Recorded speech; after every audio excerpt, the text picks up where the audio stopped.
The giant white horse thrashed against its chains, blood seeping from deep wounds as the veteran approached the weathered note pinned to the oak tree. "This beast is unbreakable.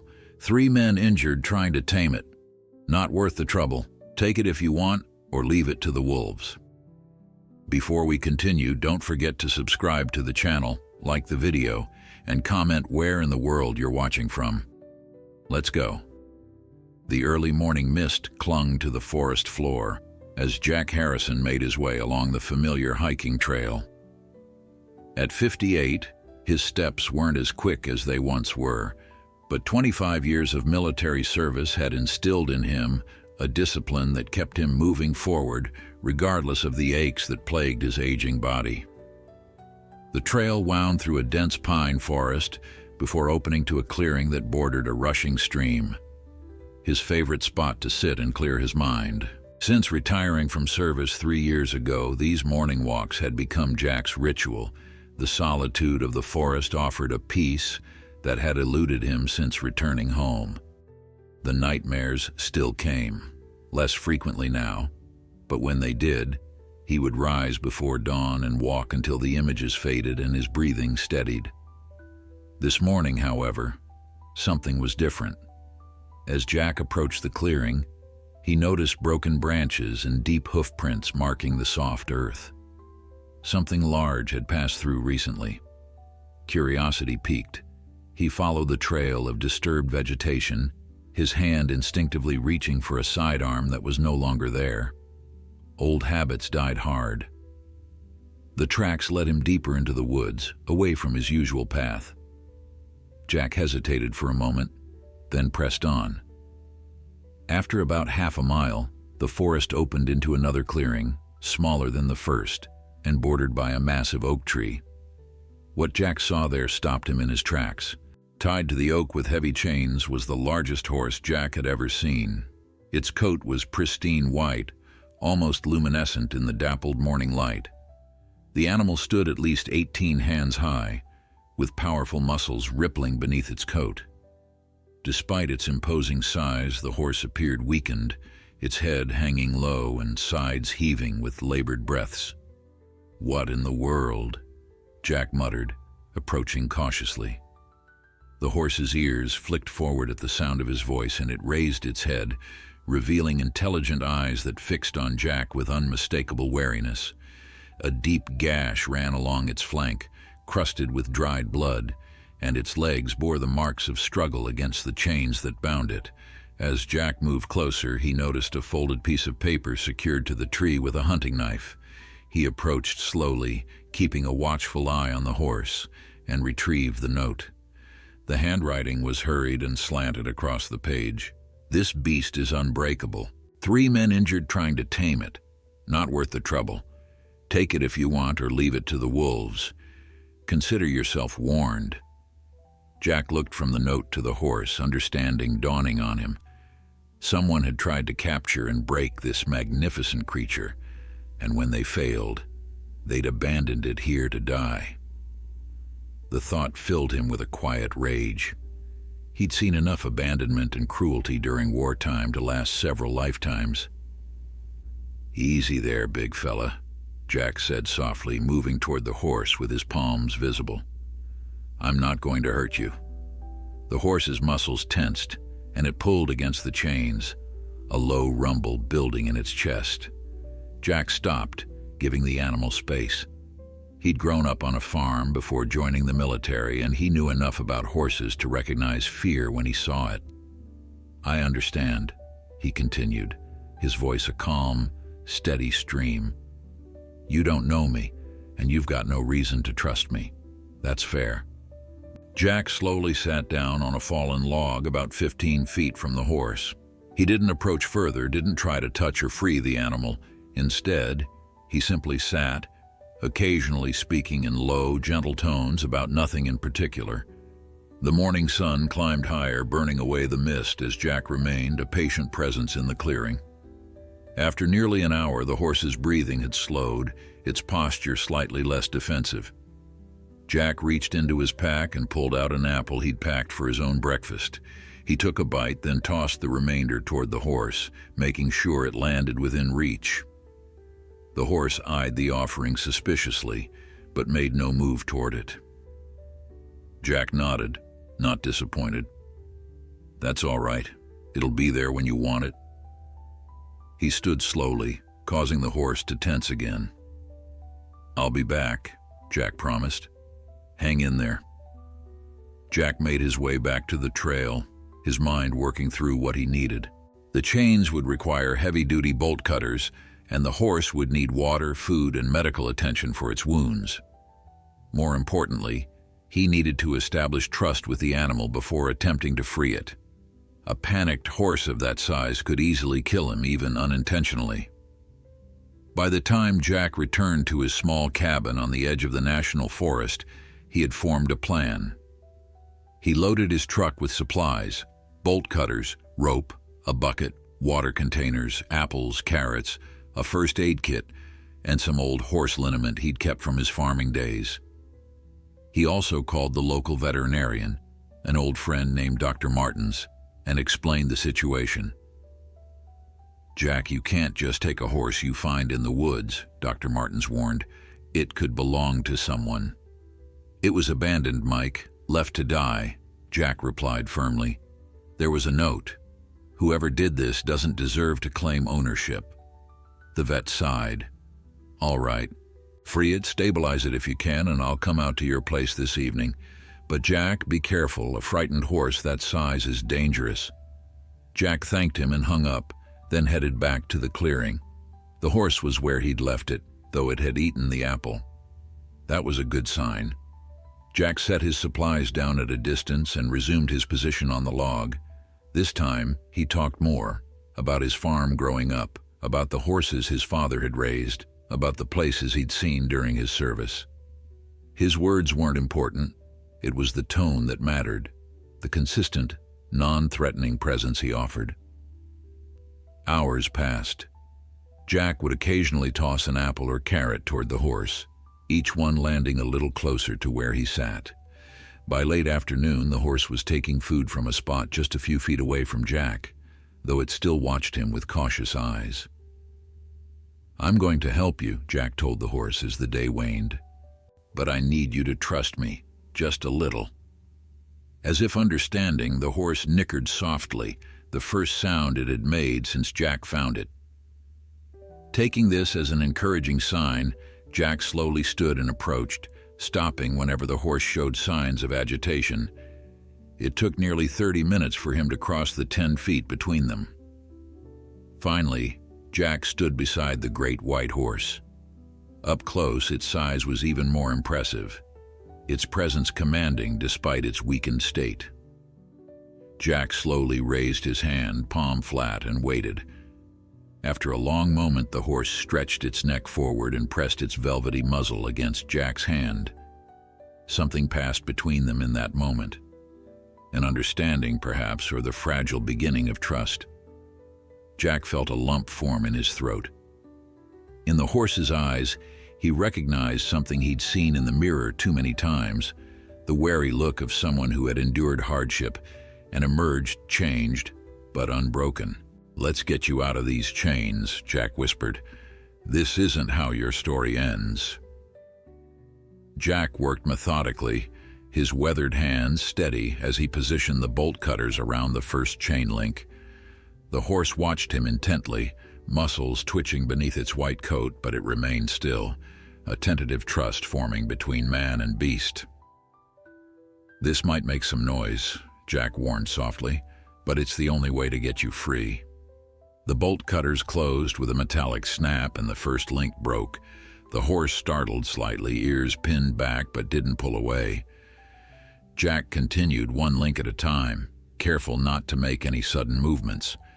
With each broken chain, he felt the horse's breathing change, its massive chest expanding as if it could already sense the coming freedom. As twilight descended on the forest, Jack cut through the final chain.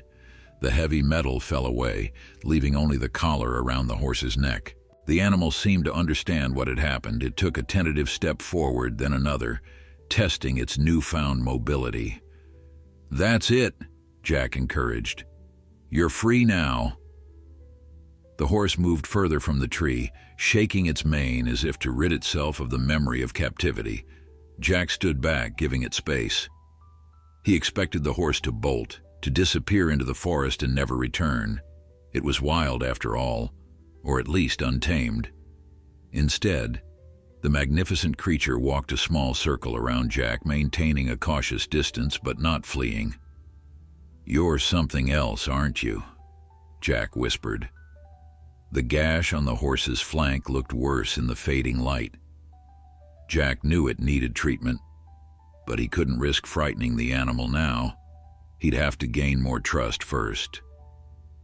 "I have a place not far from here," Jack told the horse, gathering his supplies. "Food, water, shelter. You're welcome to follow, but I won't force you." Jack began walking back toward the trail, his pace deliberately slow. He glanced back after a few yards. The horse hadn't moved, its eyes fixed on him with what almost seemed like deliberation. Jack continued walking, not looking back again, until he reached the edge of the clearing. The horse had followed, maintaining a distance of about 20 feet. Jack smiled to himself and continued down the trail. The journey back was slow. Jack kept his pace measured, and the horse followed like a white shadow through the darkening forest. When they reached the road where Jack had parked his truck, he feared the horse would balk at the unfamiliar object, but it merely regarded the vehicle with cautious curiosity. "I'm going to drive slow," Jack told the horse, not caring how foolish it might seem to speak to an animal as if it understood. "My place is about a mile up this road. You can follow if you want." True to his word, Jack drove at barely more than walking pace, watching in the rearview mirror as the white horse trailed behind, sometimes disappearing into the tree line only to reappear moments later. By the time Jack's cabin came into view, night had fallen completely and the horse was a ghostly presence in the headlights' peripheral glow.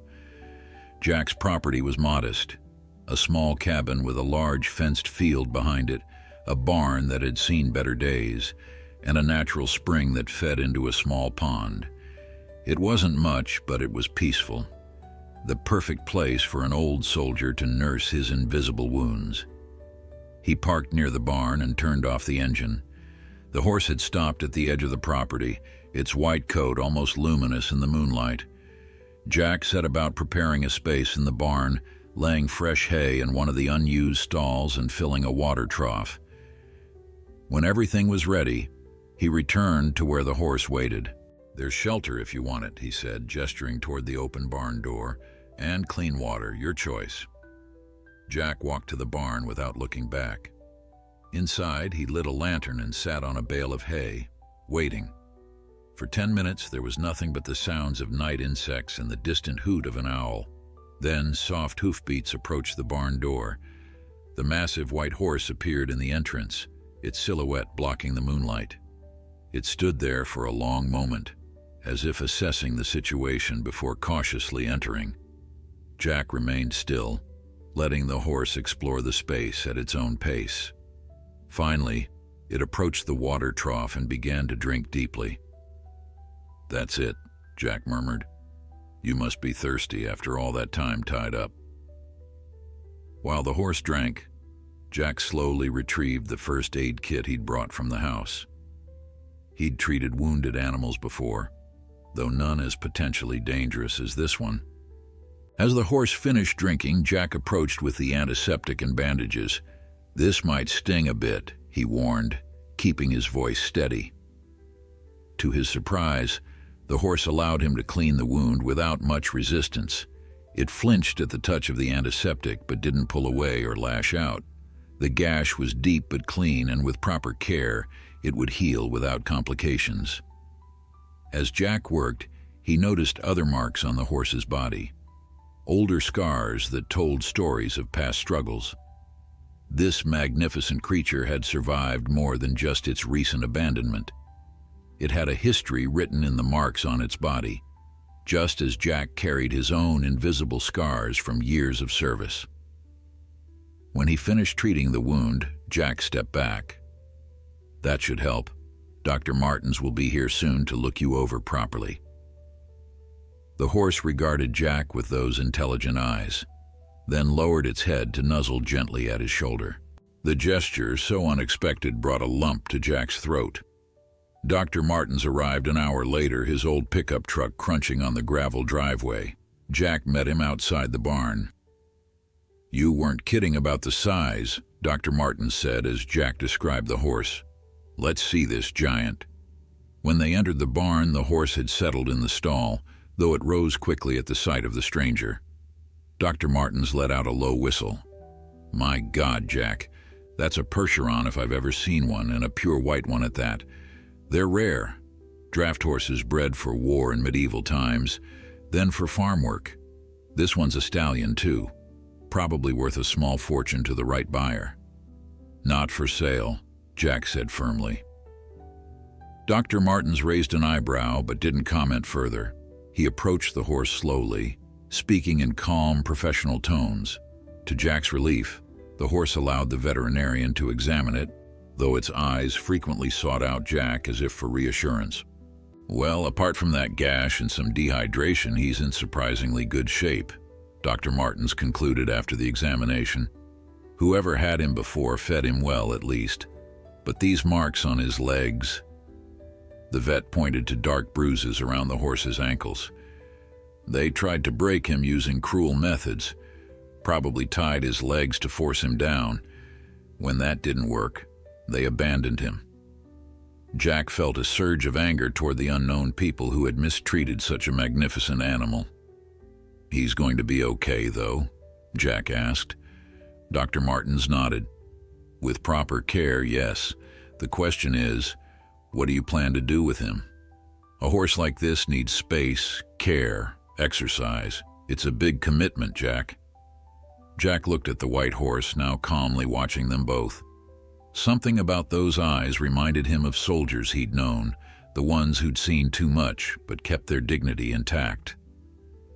"I've got time," Jack said simply, "and we both could use the company." Over the next few days, Jack established a routine with the white horse. Each morning he would bring fresh water and hay to the barn, speaking in calm, measured tones as he worked.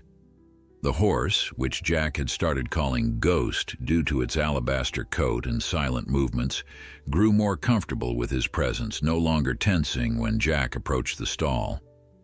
Dr. Martins returned on the third day to check on the wound and was visibly impressed by the progress. "Healing nicely," he said, applying fresh antiseptic to the gash, which was already beginning to close. "And he seems more at ease. Remarkable, considering what he's been through." Jack nodded, watching as Ghost allowed the vet to examine him without resistance. "He's smart, figures out things quick." "That's common with Percherons," Dr. Martins replied. "Intelligent breed. Originally war horses, you know. Had to be smart enough to follow commands in battle, but brave enough not to spook at sounds or movements that would send other horses running." Jack found himself increasingly fascinated by Ghost's history. That evening, after the vet left, he sat in the barn with his laptop researching Percherons long into the night. The more he read, the more he understood why someone would want such a horse, and why they might abandon it when it proved too strong-willed to break. Percherons were once the mounts of knights carrying men in full armor into battle. Later they became prized draft horses, their strength and endurance making them ideal for farm work and pulling heavy loads. A pure white Percheron stallion like Ghost was especially rare and valuable. "No wonder they wanted to tame you," Jack said, looking up from his screen to where Ghost stood watching him from the stall. "But they went about it all wrong." In his research, Jack had also read about natural horsemanship, training methods based on understanding horse psychology and building trust, rather than breaking the animal's spirit through force. The approach resonated with him. In the military, he'd seen how trust and respect accomplished more than fear and coercion ever could. The next morning, Jack decided to try something new. Instead of just bringing food and checking Ghost's wound, he opened the stall door in the barn entrance, offering the horse freedom to leave if it wanted. "You're not a prisoner here," Jack told Ghost, stepping back to give the animal space. "You decide." Ghost approached the open door cautiously, nostrils flaring as he scented the morning air. He took a few steps outside, then paused, looking back at Jack. For a long moment, man and horse regarded each other. Then, to Jack's quiet amazement, Ghost turned and walked back into the barn. Over breakfast, Jack called his neighbor, Eleanor Jensen, who owned a small horse farm about a mile down the road. Eleanor had been one of the first people to welcome Jack when he moved to the area, bringing homemade bread and offering assistance whenever he needed it. Her kindness had been a balm during his difficult adjustment to civilian life. "A Percheron, you say?" Eleanor said when Jack explained about Ghost. "I'd love to see him, and I might have some tack that would fit him if you're planning to ride eventually." "Not sure we're there yet," Jack admitted. "He's still healing, and I don't know if he's ever been ridden successfully." "Well, start slow. Build trust first. I'll come by this afternoon if that works for you." When Eleanor arrived, Ghost was grazing in the fenced field behind Jack's cabin. The horse lifted its head at the sound of her truck, ears pricked forward with interest rather than fear. Eleanor was a stout woman in her 60s with silver hair kept in a practical braid and hands calloused from decades of farm work. She approached the fence with the confidence of someone who had spent a lifetime around horses. "My word, Jack, he's magnificent," she said, admiring Ghost from a respectful distance. "And you say he was just tied to a tree in the forest?" Jack nodded, recounting the discovery and subsequent days. Eleanor listened intently, her eyes never leaving Ghost. "Some people don't deserve animals," she said finally, a hint of steel in her voice. "But he found the right person in you. I can see he trusts you already." Under Eleanor's guidance, Jack began a more structured approach to building his relationship with Ghost. They started with simple ground exercises, having Ghost follow Jack around the field without a lead, responding to verbal commands and hand gestures. "It's all about clear communication," Eleanor explained. "Horses are prey animals. They need to know you're not a threat, but they also need consistent leadership. Show him what you want, reward him when he does it, and be patient when he doesn't." Ghost proved to be a quick learner, seemingly eager for the mental stimulation the training provided. By the end of the first week, he would follow Jack anywhere on the property, coming when called and stopping when asked. The physical healing progressed as well.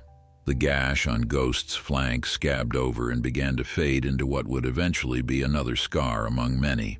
His coat regained its luster, and his eyes grew brighter, more engaged with the world around him. One evening, as Jack sat on his porch watching Ghost graze in the twilight, Eleanor pulled up in her truck. She climbed out carrying a halter and lead rope. "Thought you might be ready for the next step," she said, joining Jack on the porch. "That is, if you're planning to keep him."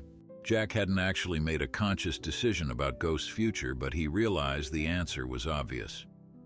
"Yes, I'm keeping him, if he wants to stay." Eleanor smiled knowingly.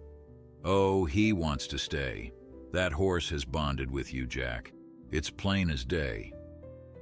The next morning, with Eleanor providing guidance, Jack approached Ghost with the halter. The horse regarded it warily, nostrils flaring at the unfamiliar scent of leather. "Let him smell it first," Eleanor instructed.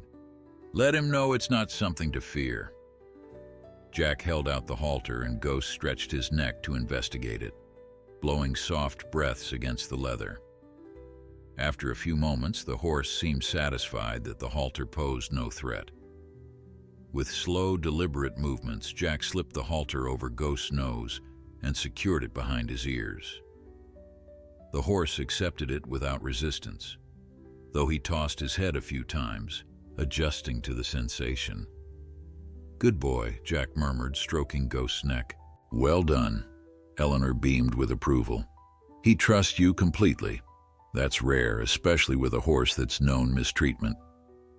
As the days passed, Jack and Ghost established a deeper connection. Jack learned to read the horse's moods through subtle changes in posture and expression, and Ghost seemed equally attuned to Jack's emotions. On mornings when Jack woke from nightmares, sweat-soaked and disoriented, he would find Ghost waiting by the fence closest to the cabin, as if sensing his distress. Those were the mornings when Jack would abandon his usual routine and simply sit with Ghost, sometimes talking about the memories that haunted him, sometimes just existing together in comfortable silence. In those quiet moments, Jack felt a healing that had eluded him for years. The horse asked nothing of him, demanded no explanations or solutions, just offered unwavering companionship. It was, Jack realized, exactly what he needed. As summer gave way to early fall, Jack and Ghost fell into a comfortable rhythm together. Each morning began with Jack mucking out the stall while Ghost grazed in the field. Afternoons were dedicated to training, gentle exercises that built trust and communication rather than demanding submission. Evenings often found them walking the perimeter of Jack's property, the massive horse matching his pace to Jack's measured strides. Ghost's physical transformation was remarkable. His white coat gleamed in the sunlight, the dull, matted fur of those first days replaced by a healthy sheen. He had gained weight, muscle defining his powerful frame, and the fearful, defensive posture had given way to quiet confidence. The wound on his flank had healed into a pale scar, barely visible against his white hide, but it was the change in Ghost's eyes that struck Jack most profoundly. Gone was the wary, haunted look of an animal expecting cruelty. In its place was a steady gaze that met Jack's without fear, a look of trust that Jack hadn't realized he'd been seeking until he found it. The transformation wasn't one-sided. Jack's neighbors commented on the change in him too. The withdrawn veteran who had moved to the edge of town seeking isolation had begun to engage with the community again. He attended Eleanor's monthly potluck dinners, sharing stories with other local farmers and horse enthusiasts. When people asked about Ghost, Jack found himself talking more than he had in years, pride evident in his voice. "Never seen you so animated," Eleanor remarked one evening as they watched Ghost trot around the paddock Jack had built with help from a few neighbors. "That horse has been good medicine for you." Jack nodded, unable to deny the truth of her words. The nightmares hadn't disappeared completely, but they came less frequently now. On the bad nights, he would still find Ghost waiting by the fence, a silent sentinel whose presence somehow made the darkness recede. It was on a crisp October morning when Jack decided to attempt something he hadn't been sure would ever be possible: riding Ghost. Eleanor had been suggesting it for weeks, convinced that the horse was ready, but Jack had hesitated. The thought of imposing his will on Ghost, of controlling rather than partnering with him, felt at odds with the relationship they had built. "It's not about control," Eleanor had explained, sensing his reluctance. "It's about communication, trust. When it's done right, horse and rider move as one, neither commanding the other." After much consideration, Jack decided to try. He borrowed a saddle from Eleanor, though he opted to start with just a saddle blanket, wanting to introduce new elements gradually. Ghost watched with interest as Jack approached with the colorful blanket draped over his arm. The horse sniffed it thoroughly, showing no sign of distress. Encouraged, Jack slowly placed it on Ghost's back. The horse shifted slightly, adjusting to the unfamiliar weight and texture, but remained calm. "Good boy," Jack murmured, stroking Ghost's neck. "That's it." They spent that day and the next just walking with the blanket in place, allowing Ghost to become comfortable with the sensation. On the third day, Jack added the saddle, carefully securing it while speaking in the steady, reassuring tone that had become their shared language. Ghost accepted the saddle with the same thoughtful curiosity he'd shown toward the blanket. He turned his head to examine it, snorting softly, but made no attempt to dislodge the strange object from his back. Eleanor, who had come to observe, nodded approvingly. "He trusts you completely. That's rare, Jack, especially with a horse that's known mistreatment. The moment of truth came on a cloudless morning a week later. The saddle had become a familiar presence to Ghost, and Jack had been gradually introducing pressure on his back, leaning against him and eventually placing weight in the stirrups while standing beside him. "Today's the day," Jack told Ghost as he led him to the center of the paddock. Eleanor watched from the fence, ready to offer guidance if needed. With slow, deliberate movements, Jack placed his foot in the stirrup and swung himself up into the saddle. Ghost tensed momentarily, his powerful muscles coiling beneath Jack, but he didn't buck or rear. Instead, he stood perfectly still, as if processing this new development in their relationship. "Easy, boy," Jack said softly, keeping the reins loose. "Just like we practiced." After a few moments, Ghost relaxed, accepting Jack's weight. Carefully, Jack applied the gentlest pressure with his legs, asking rather than demanding that Ghost move forward. The horse responded immediately, taking a few tentative steps. Eleanor let out a delighted laugh. "Would you look at that? He's a natural." They walked slowly around the paddock, Jack using minimal cues to guide Ghost. It wasn't perfect. There were moments of confusion and hesitation on both sides, but the foundation of trust they had built carried them through. By the end of the session, they were moving together with surprising harmony. "I think he's been ridden before," Jack said as he dismounted, patting Ghost's neck. "He knows what to do." "Perhaps," Eleanor replied, "but he's choosing to do it for you. That's the difference." Over the following weeks, Jack and Ghost ventured beyond the paddock, taking increasingly longer rides through the surrounding countryside. Ghost proved to be not only strong but remarkably agile for his size, navigating narrow forest trails with careful precision. They rode along streams and across open meadows, sometimes stopping to rest in quiet clearings where Jack would talk to Ghost about his past, the things he had seen and done during his service, the memories that still haunted him. It was during one such moment, as they rested beside a bubbling creek not far from where Jack had first found Ghost, that a pickup truck rumbled down the nearby dirt road and came to a stop. Jack tensed, instinctively alert to potential danger, another habit from his military days that hadn't quite faded. A man climbed out of the truck, surveying the surroundings before his gaze settled on Jack and Ghost. He was tall and heavyset, with an expensive-looking cowboy hat and boots that seemed too clean for the rural surroundings. "That's a fine animal you've got there," the man called out, approaching with a confidence that bordered on arrogance. Jack remained seated on a fallen log, one hand resting lightly on Ghost's neck. "Can I help you with something?" The man came closer, his eyes fixed on Ghost with an intensity that made Jack uneasy. "That horse, white Percheron stallion, where'd you get him?" "Found him in the forest," Jack replied truthfully, though something told him to be cautious. "He was abandoned." The man's expression hardened. "Abandoned? That's a convenient story. That horse looks exactly like one that was stolen from my breeding farm 3 months ago. Valuable animal, one of a kind." Jack felt Ghost tense beside him, the horse's ears pinned back as he regarded the stranger. There was recognition in that posture, Jack realized, and fear. "Your farm?" Jack asked, keeping his voice neutral despite the anger beginning to simmer beneath the surface. "And how exactly did you train your horses there?" The man's eyes narrowed. "That's my business. But that horse is my property, and I'm here to reclaim him." Jack rose slowly to his feet, placing himself between Ghost and the stranger. The horse's reaction told him everything he needed to know. This man was connected to Ghost's past, and not in a good way.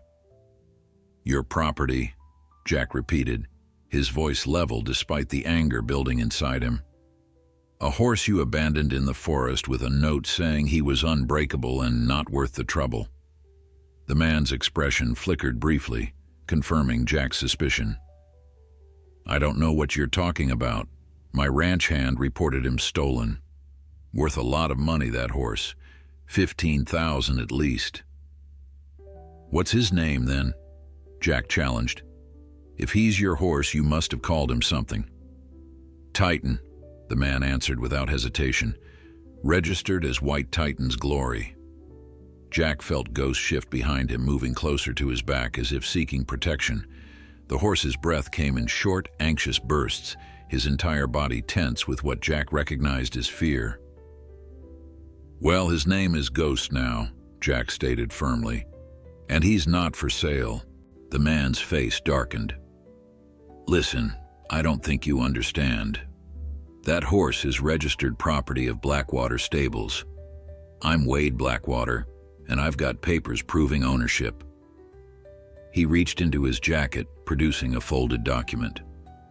I can call the sheriff right now if you prefer to handle this officially. Jack didn't reach for the papers. Instead, he placed a steadying hand on Ghost's neck, feeling the rapid pulse beneath his palm. Mr. Blackwater, I found this horse chained to a tree, wounded and abandoned. There was a note explicitly stating he was being left to die. That's animal cruelty, which is against the law in this state. Anyone could have written that note, Blackwater countered, his confidence unwavering. Probably the thief trying to cover their tracks. Look, I'm being reasonable here. I could press charges for theft, but I'm willing to let that go. Hell, I'll even give you a finder's fee, say $500. He wasn't stolen, Jack said, his military training keeping his voice steady despite his growing anger. He was abandoned after you or your people tried to break him using cruel methods. I've seen the scars, Mr. Blackwater. Blackwater's eyes narrowed, a flash of calculation crossing his features. You a horse expert now? Those marks could be from anything. Besides, training high-value horses sometimes requires firm handling. Firm handling, Jack repeated, unable to keep the disgust from his voice. Is that what you call it? Ghost was growing increasingly agitated, sensing the tension between the men. Jack stroked his neck, murmuring soft reassurances while keeping his eyes on Blackwater. Look, I don't want trouble, Blackwater said, changing tactics. His voice softened, taking on a reasonable tone that didn't reach his eyes. I can see you've taken a liking to the animal. How about this? I'll sell him to you. Fair market price, of course, but we can work out a payment plan. Jack almost laughed at the audacity. You want me to buy a horse that you abandoned? The same horse I've been rehabilitating for months? Blackwater's false friendliness vanished. That horse is worth serious money as a stud. Pure white Percherons are rare. His bloodline alone. Is that why you tried to break him so badly? Jack interrupted. For breeding? A truck appeared on the road, slowing as it approached. Jack recognized Eleanor's old pickup and felt a surge of relief. Blackwater turned to look, momentarily distracted. Everything all right here, Jack? Eleanor called as she stepped from her vehicle, her experienced eyes quickly assessing the situation. This gentleman claims Ghost belongs to him, Jack replied, not taking his eyes off Blackwater. Eleanor approached, her weathered face creased with concern. Is that so? Blackwater straightened his expensive hat. Wade Blackwater, ma'am. Blackwater Stables. That white Percheron is registered stock that was stolen from my farm. Eleanor's expression changed, recognition dawning. Blackwater Stables. I've heard that name. Weren't you the ones involved in that investigation last year? Something about improper treatment of competition horses. Blackwater's jaw tightened. Baseless accusations, nothing came of it. Nothing official, perhaps, Eleanor replied coolly. But word gets around in horse country. Jack sensed an advantage and pressed it. Mr. Blackwater was just explaining how Ghost, or Titan as he calls him, came to be chained to a tree in the national forest with a note saying he was unbreakable and being left to the wolves. Eleanor's eyes widened, then narrowed with anger. You chained that magnificent animal and left him to die? I did no such thing, Blackwater snapped. but Jack noticed a bead of sweat forming on the man's temple despite the cool autumn air. "One of my hands must have acted without authorization if what you're saying is true." "Convenient," Jack commented. "And does this unauthorized hand have a name?" Blackwater ignored the question, turning his attention back to Jack. "I want my horse back. Today. I've been more than reasonable."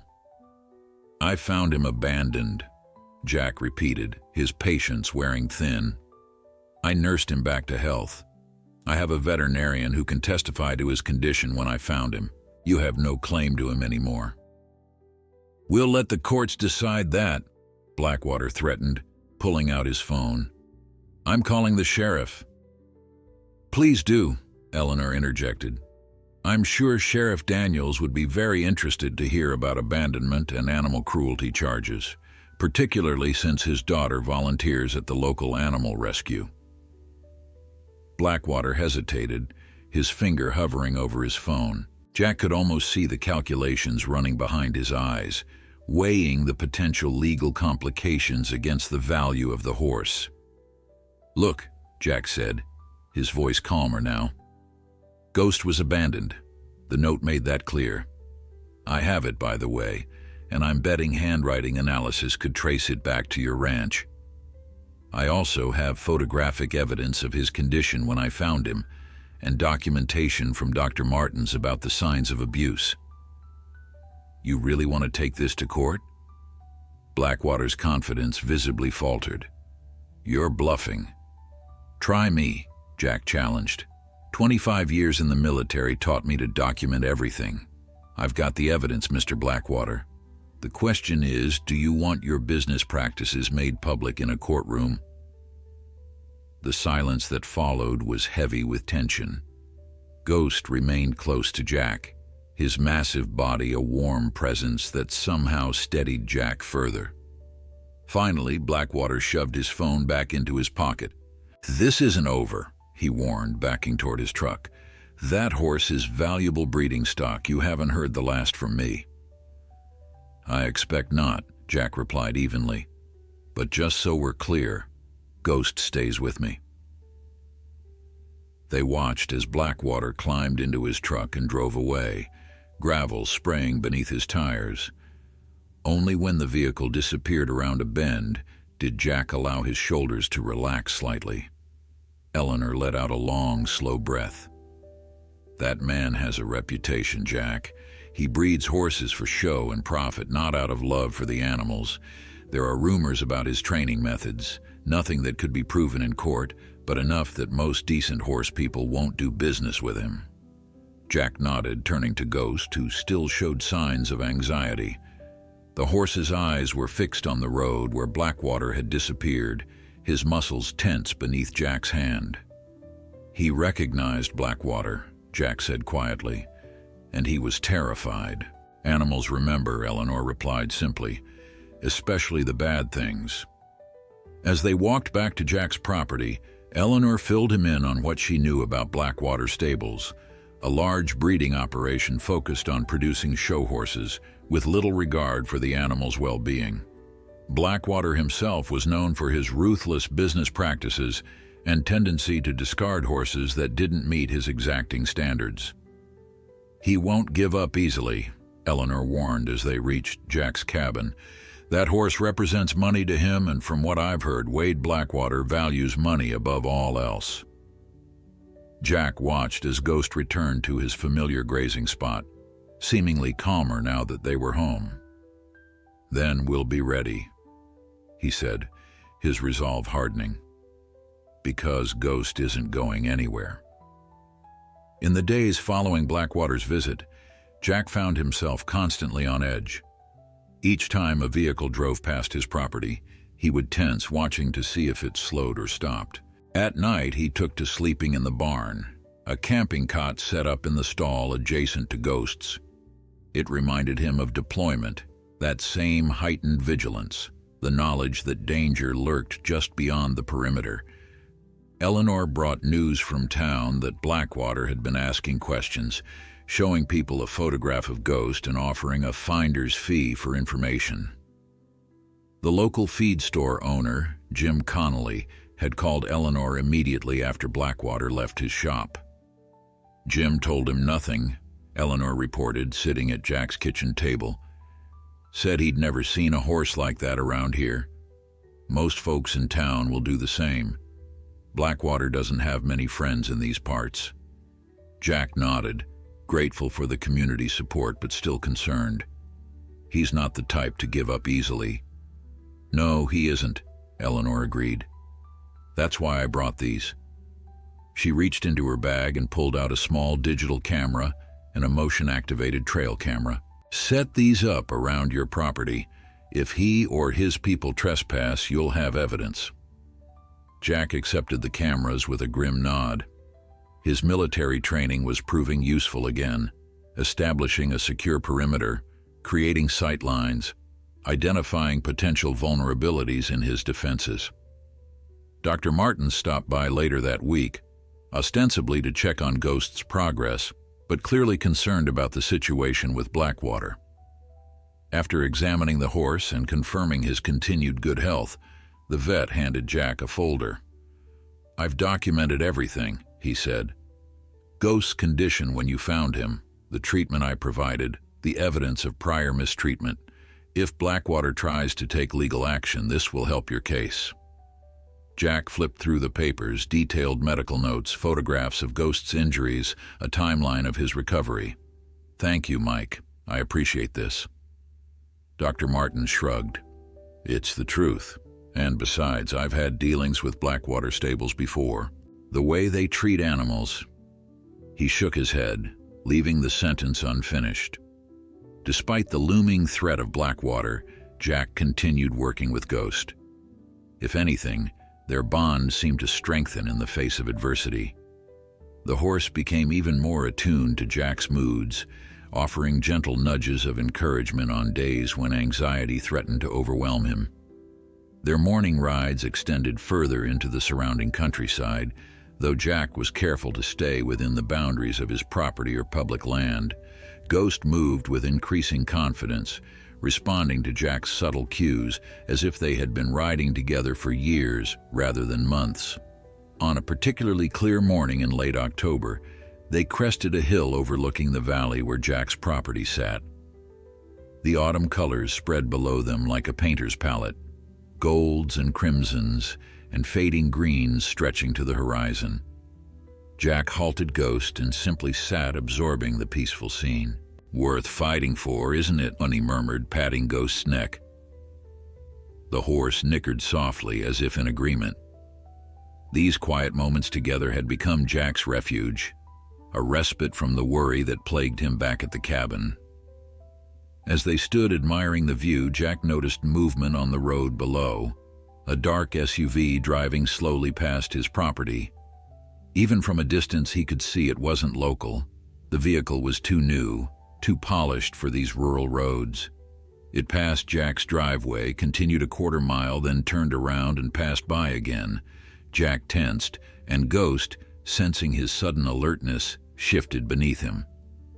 Let's head back, Jack said quietly, turning the horse toward home. They took a roundabout route, staying within the tree line as much as possible. Jack's mind raced with scenarios, contingency plans. By the time they reached the barn, the SUV was nowhere to be seen, but Jack's sense of unease remained. That evening, several of Jack's neighbors arrived at his cabin. Eleanor, Dr. Martin's, Jim from the feed store, and a few others he'd come to know since moving to the area. They gathered around his kitchen table, faces serious. "We've been talking," Eleanor began, "and we don't think you should be alone in this. Blackwater has resources, and he's clearly not giving up." Jim nodded, leaning forward. "I spotted 2 men in town yesterday asking about you. Said they were old Army buddies looking to reconnect, but they didn't know which unit you served in. Suspicious, if you ask me." "We're setting up a rotation," Dr. Martins explained. "Someone will drive by your place a few times each day, just to keep an eye out." Jack felt a lump form in his throat. During his military career, he'd been part of a unit, a brotherhood that watched each other's backs. Since retiring, he'd kept mostly to himself, convinced that solitude was what he needed. Yet here were these people, neighbors he barely knew a year ago, forming ranks around him. "I don't know what to say," Jack admitted. "Thank you doesn't seem enough." Eleanor waved away his thanks. "That's what neighbors do. Besides, this isn't just about you and Ghost anymore. Blackwater needs to learn he can't push people around in this community." They left as night fell, Eleanor being the last to go. At the door, she paused. "Jack, have you thought about what might happen if Blackwater escalates this, if he brings legal action?" Jack nodded. "I have the note that was left with Ghost and Dr. Martins's documentation of his condition. If Blackwater wants to claim ownership, he'll have to explain the abandonment and abuse." "Good," Eleanor said. "Just be prepared. Men like that don't like to lose." After she left, Jack walked out to the barn to check on Ghost one last time before turning in. The horse was calm, munching contentedly on hay in his stall. Jack leaned against the door, watching him. "Got a whole community looking out for us now," he told Ghost. "Never expected that when I moved out here to be alone." Ghost lifted his head, regarding Jack with those intelligent eyes. Jack had the distinct impression that the horse understood more than any animal should, that he somehow grasped the complex situation they found themselves in. As Jack turned to leave, Ghost let out a soft nicker and stretched his neck over the stall door, gently butting his head against Jack's shoulder. The gesture was so unexpected, so filled with what seemed like gratitude, that Jack felt his eyes grow moist. "We're going to be okay," he promised, stroking the horse's muzzle. "Whatever Blackwater tries, we'll face it together." That night, as he lay on his cot in the barn, listening to Ghost's rhythmic breathing, Jack realized something had shifted within him. The isolation he'd sought after leaving the military had been a form of self-protection, a wall built to keep the world, and its potential for pain, at bay. Ghost had been the first breach in that wall, and now the community had followed, bringing with them a connection Jack hadn't known he was missing. The irony wasn't lost on him. In trying to save Ghost, he'd ended up saving himself too. Whatever came next, whatever Blackwater had planned, they would face it not alone, but with a strength born of unexpected bonds. The confrontation Jack had been bracing for came on a Tuesday morning, 3 weeks after Blackwater's initial visit. He was grooming Ghost in the paddock, the horse standing patiently as Jack worked tangles from his mane, when the sound of vehicles approaching broke the morning quiet. Jack looked up to see 2 trucks and an SUV coming up his driveway, gravel crunching under their tires. Wade Blackwater emerged from the SUV, followed by a man in a suit carrying a leather briefcase. From the trucks came 4 men, ranch hands by the look of them, with weathered faces and calloused hands. They spread out slightly, forming a loose semicircle behind Blackwater. Ghost's muscles tensed beneath Jack's hand, the horse's eyes fixed on Blackwater. Jack gave his neck a reassuring pat before stepping forward to meet the unwelcome visitors, positioning himself between them and Ghost. "Mr. Harrison," Blackwater called, his voice carrying across the yard. "I've given you time to reconsider. I'm here to collect my property." Jack stood his ground, noting the calculated intimidation in Blackwater's approach, bringing reinforcements, creating a physical presence that was meant to overwhelm. It was a tactic Jack had seen before, in different contexts and more dangerous situations. "This is private property, Mr. Blackwater. You weren't invited here."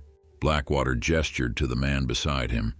"This is my attorney, Richard Keene. We've brought the necessary paperwork to resolve this situation." The lawyer stepped forward, opening his briefcase to extract a document. "Mr. Harrison, we have here a registered certificate of ownership for the Percheron stallion known as White Titan's Glory. We also have a sworn affidavit from the stable manager at Blackwater Stables stating that the horse was stolen, not abandoned as you claim." Jack accepted the papers, glancing at them briefly before handing them back. Interesting that the theft wasn't reported to local police. I checked. The lawyer cleared his throat. An oversight in the confusion. Nevertheless, the documentation of ownership is clear. The horse belongs legally to Mr. Blackwater. And the note I found with Ghost, the one explicitly stating he was being abandoned? Jack challenged. Anyone could have written that note, Blackwater interjected. One of my competitors, perhaps, trying to damage my reputation. The fact remains that horse is registered to Blackwater Stables. Jack's jaw tightened. And the injuries? The signs of abuse that Dr. Martins documented? Training high-value horses is sometimes difficult, Blackwater replied dismissively. Accidents happen, but that's hardly relevant to the question of ownership. One of the ranch hands shifted impatiently. Boss, we're burning daylight. Let's just take the horse and be done with it. Ghost, sensing the tension, moved closer to Jack, his massive body a warm presence at Jack's back. The gesture wasn't lost on Blackwater, whose eyes narrowed as he observed the clear bond between man and horse. You've got two choices, Harrison, Blackwater said, his false cordiality evaporating. Hand over the horse now or face legal consequences. I've been patient, but my patience has limits. Jack stood immobile, weighing his options. He had no doubt that Blackwater's ownership papers were legitimate, at least on paper, but the abandonment, that was the key. In most states, abandoning an animal nullified ownership rights. Before Jack could respond, the sound of approaching vehicles drew everyone's attention. 3 trucks appeared on the driveway, Eleanor's pickup in the lead, followed by Jim Connolly's delivery truck and Dr. Martin's weathered Jeep. They parked in a line, effectively blocking Blackwater's vehicles from leaving. Eleanor stepped out first, shotgun in hand, though she kept it pointed at the ground. Jim and Dr. Martins joined her, along with 2 other neighbors Jack recognized. "Morning, Jack," Eleanor called, her voice deceptively casual. "Everything all right here?" Blackwater's face darkened. "This is a private matter between Mr. Harrison and myself. I suggest you folks return to your business." "Funny thing about that," Jim replied, stepping forward. "Jack's business is our business. That's how it works around here." Dr. Martins approached, medical bag in hand. "I came to check on Ghost. Professional obligation. I'm concerned about his stress levels with all these visitors." The standoff was clear. Community versus outsiders, neighbors defending one of their own. Jack felt a swell of emotion at their arrival, at the unity they displayed without hesitation. Blackwater's lawyer, looking increasingly uncomfortable, touched his client's arm.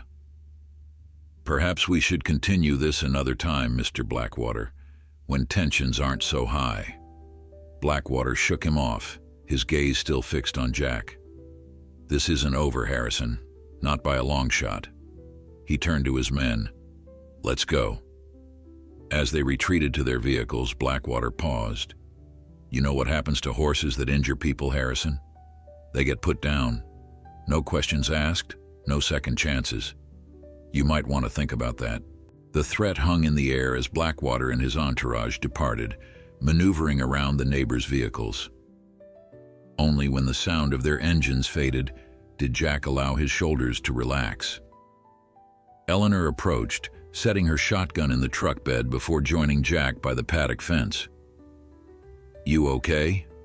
Jack nodded, his hand automatically finding Ghost's neck. "Thanks to all of you. How did you know to come?" "Mrs. Peterson saw Blackwater's convoy heading this way and started calling everyone," Jim explained. "Word travels fast when it needs to." Dr. Martins looked troubled. "His threat about horses that injure people, that worries me. Blackwater isn't above creating situations that serve his purposes." Jack understood the implication. If Ghost were to hurt someone, or appear to hurt someone, it could create a legal pretext for destroying him. The thought sent a chill through Jack despite the warm autumn sun. "We need to be prepared," he said. "Blackwater isn't going to walk away from this." They spent the next hour discussing strategy.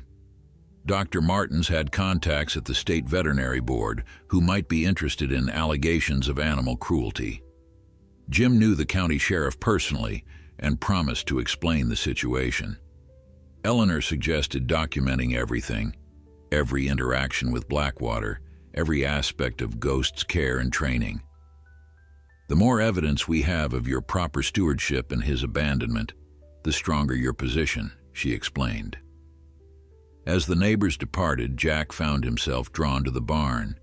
He needed the quiet comfort of Ghost's presence to process everything that had happened.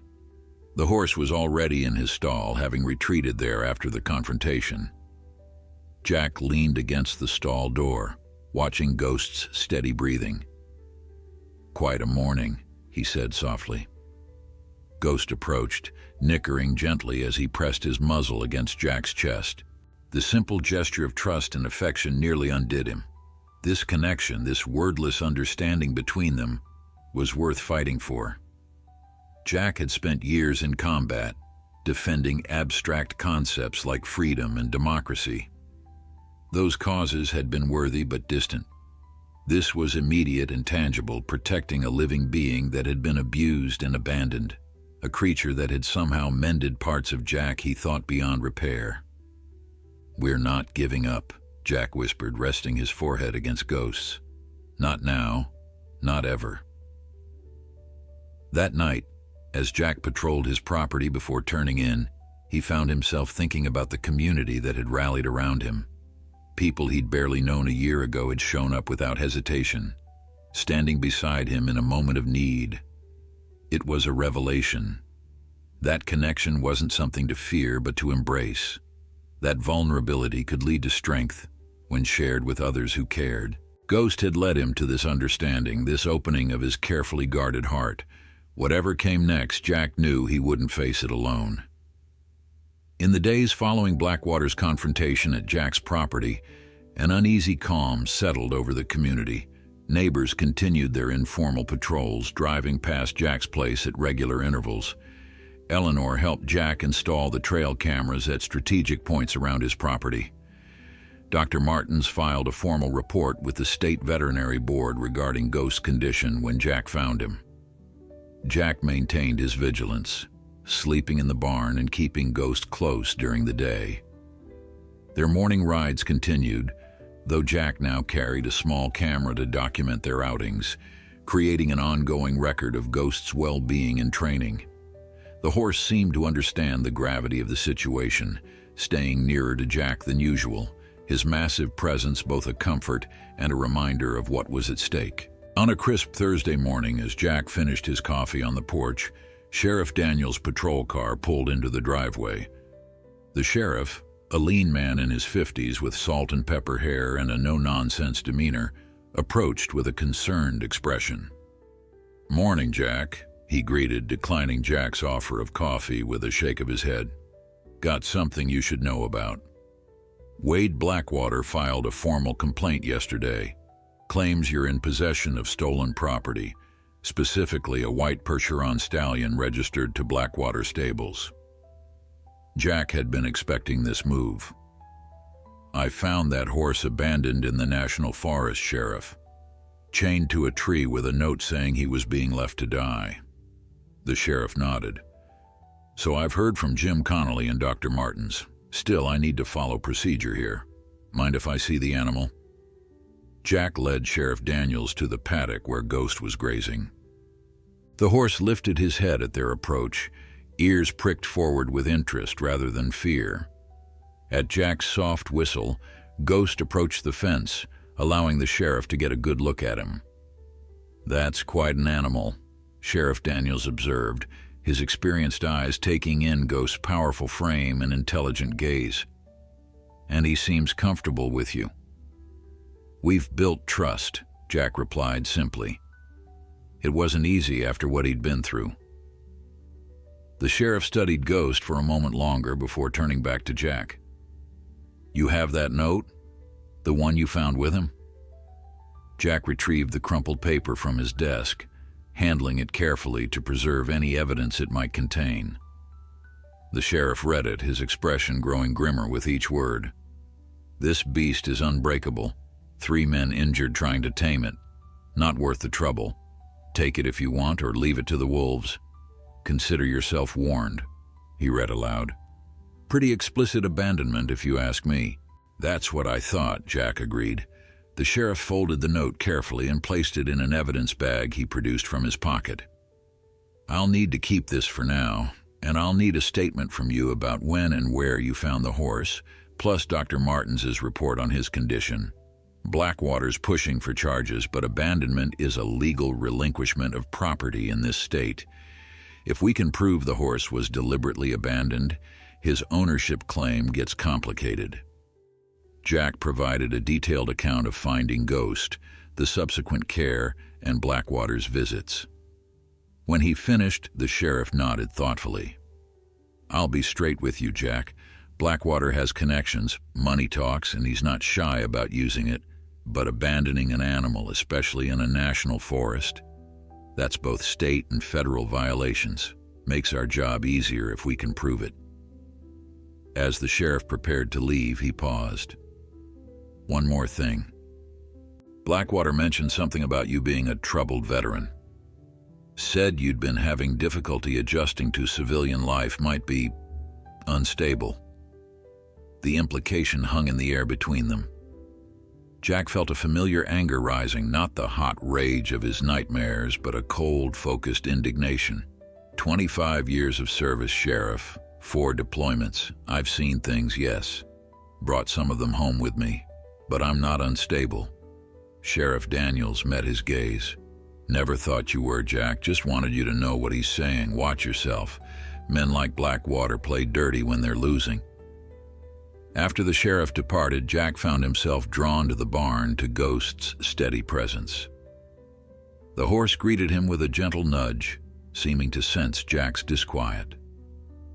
He's trying to discredit me, Jack told Ghost, stroking the white mane.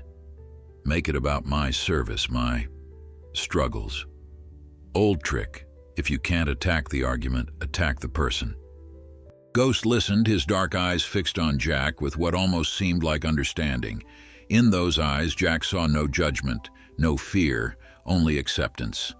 It was a balm to the old wounds Blackwater had tried to reopen. That evening, Eleanor stopped by with news from town. Blackwater's been talking to anyone who will listen, spinning a story about a valuable horse stolen by a mentally unstable vet. Most folks aren't buying it, but a few seem uncertain. Jack absorbed this with a grim nod. Sheriff Daniels mentioned something similar. Blackwater's trying to paint me as unreliable, possibly dangerous. Eleanor's weathered face creased with anger. That's low, even for him. Using your service against you. It's a calculated move, Jack replied. If he can convince people I'm not fit to care for Ghost, he strengthens his case for reclaiming him. They discussed strategy late into the evening. Eleanor suggested getting statements from other veterans in the community who could vouch for Jack's character. Dr. Martins had already agreed to provide expert testimony about Ghost's physical and psychological well-being under Jack's care. We need to get ahead of this narrative, Eleanor insisted. Show people who you really are, not who Blackwater claims you are. The next morning brought unexpected support. Jack opened his door to find several members of the local VFW post standing on his porch, led by Frank Winters, a Vietnam veteran in his 70s who commanded respect throughout the county. Heard Blackwater's been running his mouth about you, son, Frank said without preamble. Thought you might like some company today. The veterans spent the day helping Jack with barn repairs and fence maintenance, projects he'd been postponing due to the ongoing situation with Blackwater. They worked with the efficient coordination of men accustomed to teamwork, accomplishing in hours what would have taken Jack days. During a break, Frank approached Jack where he stood watching Ghost in the paddock. That horse saved you, didn't he? Jack glanced at the older veteran, surprised by the perception. What makes you say that? Frank's eyes, faded blue but still sharp, held Jack's gaze. Recognize the look. Same way my old service dog brought me back when I came home. Some wounds don't bleed, but they're the deepest kind. Jack nodded, unable to deny the truth of it. I found him when I needed something. Someone to care about, to be responsible for. And he found you when he needed the same, Frank replied. Seems like fate to me. As the veterans departed that evening, Frank clasped Jack's shoulder. We've got your back, son. Blackwater wants to make this about your service. He'll have to go through all of us. Jack watched them drive away, a profound gratitude settling in his chest. What had begun as a solitary battle to protect Ghost had evolved into something larger, a community standing together against injustice, veterans supporting one of their own, people choosing compassion over convenience. That night, as Jack made his final check of the property before turning in, he realized something fundamental had shifted within him. The isolation he'd sought after leaving the military had been a form of self-protection, but it had also been a prison of his own making. In opening his heart to Ghost, he had inadvertently opened it to the community as well. The preliminary hearing regarding Ghost's ownership was scheduled for the following Tuesday at the county courthouse. Jack spent the days leading up to it gathering evidence and preparing his case with Eleanor's nephew, a young attorney named David, who had offered his services pro bono when he heard about the situation. The abandonment note is our strongest piece of evidence, David explained as they sat at Jack's kitchen table, surrounded by documents and photographs. Sheriff Daniels sent it for handwriting analysis. If we can link it to someone at Blackwater Stables, that's practically an admission of deliberate abandonment. Jack nodded, studying the photos Dr. Martins had taken of Ghost's injuries when he was first found. The images were difficult to look at, the deep gash on Ghost's flank, the abrasions from the chains, the haunted look in his eyes that spoke of systematic mistreatment. What about Blackwater's claim that I'm unstable? Jack asked quietly. That I'm not fit to care for Ghost because of my military background. David looked up, his expression serious. That's a desperate tactic, Jack. But we've got statements from Dr. Martins about Ghost's improved condition, testimonials from other veterans vouching for your character, and documentation of your consistent care. Blackwater's trying to discredit you because he knows the facts aren't on his side. Jack hoped the young lawyer was right. The thought of losing Ghost, of the horse being returned to Blackwater Stables, was almost unbearable. Not just for what it would mean for Ghost, but for what it would mean for Jack himself. The white horse had become more than a companion. He was a lifeline, a reason to get up on the worst mornings, a silent witness to Jack's gradual return to the world. The morning of the hearing dawned clear and cold. Jack rose early, spending extra time with Ghost, before he needed to leave for court. The horse seemed to sense something significant was happening. He was unusually attentive, following Jack around the paddock with a focus that seemed almost human in its intensity. I'm fighting for you today, Jack told Ghost, pressing his forehead against the horse's broad white one. For both of us. When Jack arrived at the courthouse, he was stunned to find the parking lot filled with vehicles he recognized. His neighbors, members of the VFW post, people from town he'd come to know over the past year. Eleanor was waiting on the steps, her silver hair neatly arranged, wearing what was clearly her best outfit. What's all this? Jack asked, gesturing to the gathered crowd. Support, Eleanor replied simply. Turns out, you're not as alone as you thought. Inside, the hearing room was packed. Blackwater and his attorney sat at one table, Jack and David at the other. The proceedings began with Blackwater's attorney presenting the registration papers for White Titan's Glory, establishing legal ownership.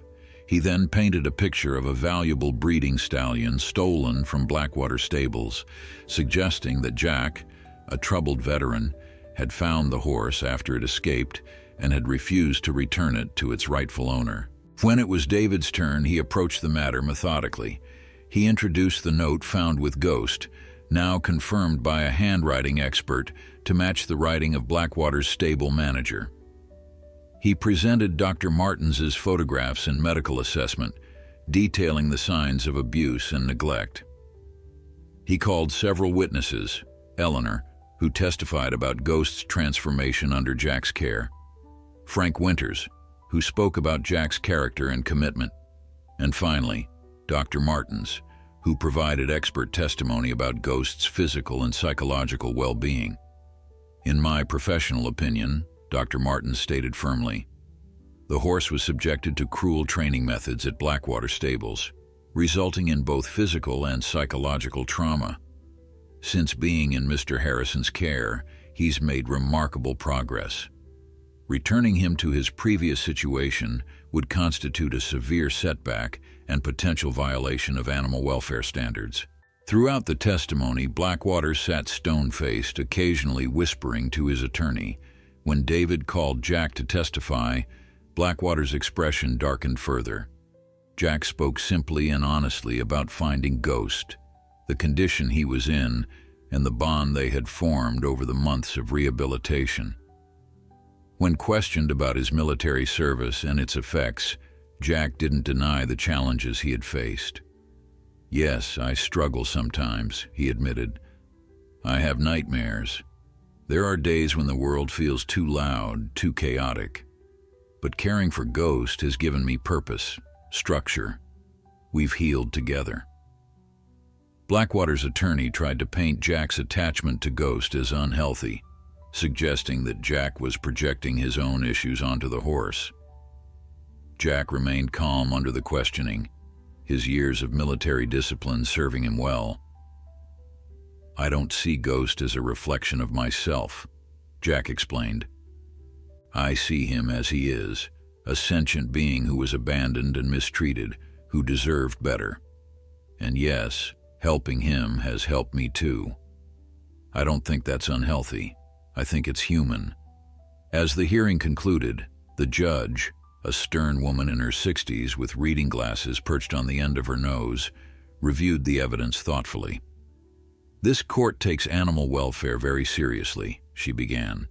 The evidence of abandonment is compelling, as is the documentation of the horse's condition when found by Mr. Harrison. Mr. Blackwater's ownership is established by registration papers, but ownership carries responsibilities that appear to have been abdicated when the horse was chained to a tree and left with a note explicitly relinquishing claim to him. She adjusted her glasses, looking directly at Blackwater. Furthermore, the evidence of abusive training methods raises serious concerns about the horse's treatment at Blackwater stables. Animal cruelty charges may be forthcoming pending further investigation. Jack held his breath as the judge continued.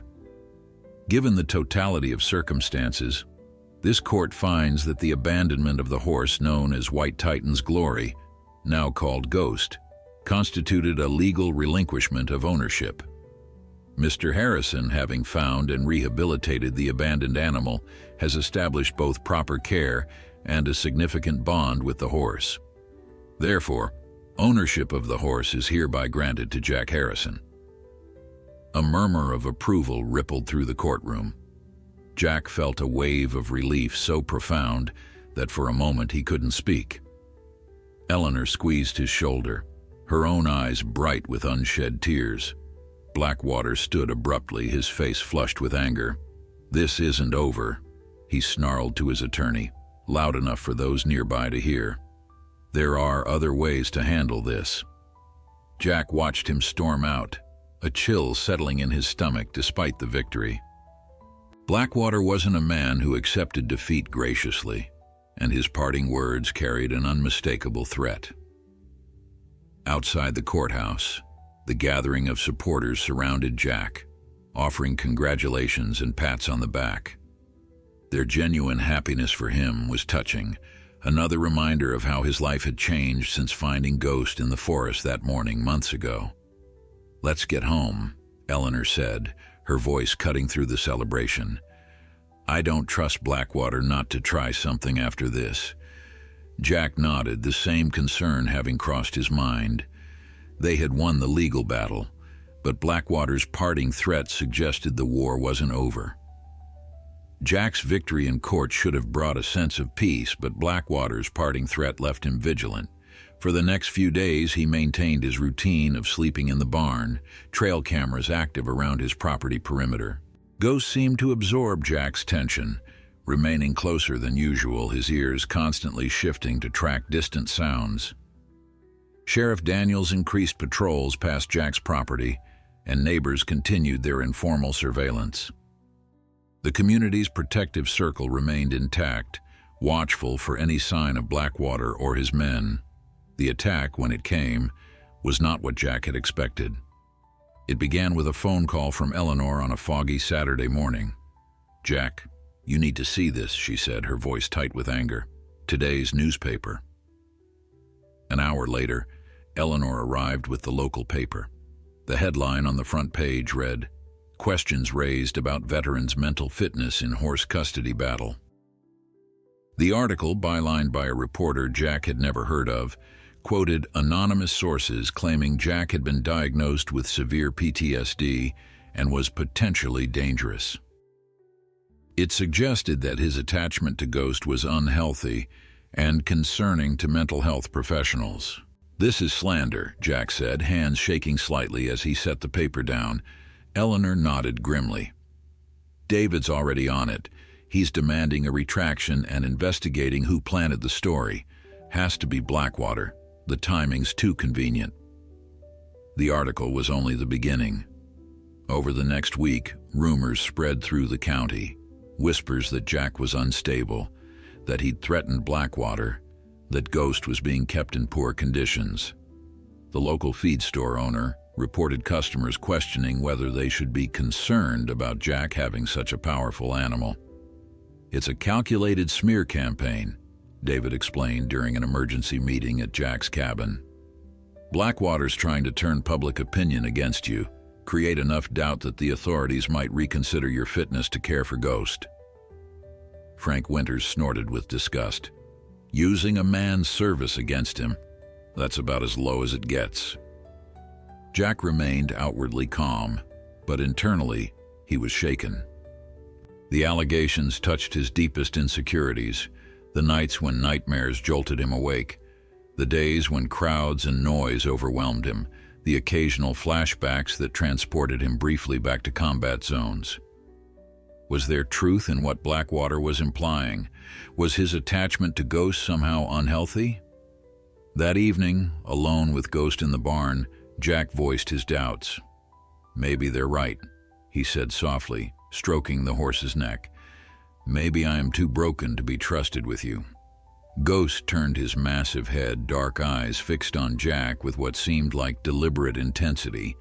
Then, in a gesture that felt almost human in its intentionality, the horse lowered his head and pressed his forehead gently against Jack's chest. The simple action broke something open inside Jack. A dam of emotion he'd been holding back since the newspaper article appeared. He wrapped his arms around Ghost's powerful neck, allowing himself to feel the fear, anger, and hurt that had been building. "We're not going to let him win," Jack whispered against Ghost's mane. "Not after everything we've been through."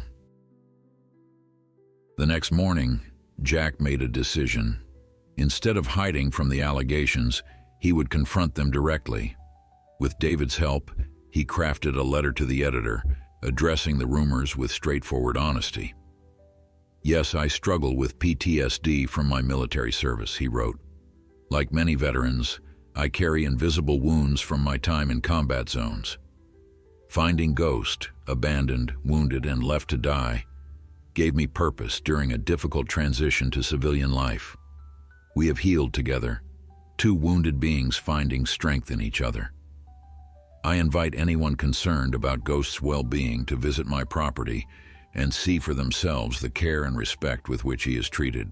The letter appeared in the newspaper the following day, accompanied by a photograph Eleanor had taken of Jack and Ghost walking together by the stream, the horse following without lead or restraint, a picture of trust and companionship. The response was immediate and overwhelming. Veterans from across the county called the newspaper to express support. Dr. Martins wrote a follow-up letter detailing Ghost's physical improvement under Jack's care. Local families began stopping by Jack's property, asking to see Ghost and offering encouragement. Blackwater's attempt to isolate Jack had backfired spectacularly, drawing the community even closer around him. 3 days after Jack's letter was published, Sheriff Daniels arrived at the cabin with news. The State Veterinary Board is opening a formal investigation into Blackwater stables based on Dr. Martins's report and the evidence from when you found Ghost, he informed Jack. They're also looking into similar allegations from other horse owners in the region.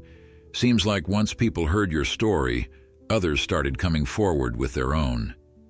Jack absorbed this with a sense of vindication, though not triumph. Will it stop him? It'll keep him busy, the sheriff replied. And under scrutiny, men like Blackwater operate best in the shadows, shine enough light on them, and they tend to retreat. The sheriff's prediction proved accurate.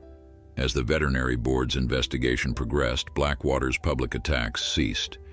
The newspaper printed a retraction of the original article, acknowledging that the anonymous sources could not be verified. Gradually, the tension that had gripped Jack for months began to ease. Winter arrived, blanketing the countryside in snow. Jack had insulated the barn and installed infrared heaters to keep Ghost comfortable during the coldest nights. The horse seemed to enjoy the snow, often rolling in it until patches of his white coat were indistinguishable from the landscape around him. On Christmas Eve, Eleanor hosted a small gathering at her farm. Jack, who would normally have declined such an invitation, found himself accepting without hesitation. The evening was filled with good food, warm conversation, and a sense of belonging Jack hadn't experienced since his military days. "You've changed," Eleanor observed as they stood on her porch, watching snow drift down in the glow of string lights. "Since you found Ghost." Jack nodded, unable to deny it. "He saved me as much as I saved him." As winter deepened, Jack and Ghost continued their daily routines. They explored snow-covered trails, the massive horse navigating drifts with surprising grace. In the evenings, Jack would often sit in the barn, reading aloud to Ghost from whatever book he was currently enjoying, the horse listening with what seemed like genuine interest. Spring came early that year. As the snow melted and the first green shoots appeared, news reached Jack that the veterinary board had suspended Blackwater's breeding license pending further investigation. Shortly after, Eleanor reported that Blackwater Stables was for sale, Wade Blackwater having decided to relocate to another state. The threat had passed, but the changes it had catalyzed remained. Jack, once isolated by choice, now found himself an integral part of the community. The bonds formed during the struggle over Ghost had created connections that enriched his life in ways he'd never anticipated. On the anniversary of finding Ghost, Jack rode to the clearing where their story had begun. The oak tree still stood, though the chains that had once bound Ghost were long gone. Man and horse remained there for a time, in silent communion with the place where their paths had first crossed. "Second chances," Jack murmured, patting Ghost's strong neck. "For both of us." Ghost nickered softly in response, as if in agreement, and together they turned toward home.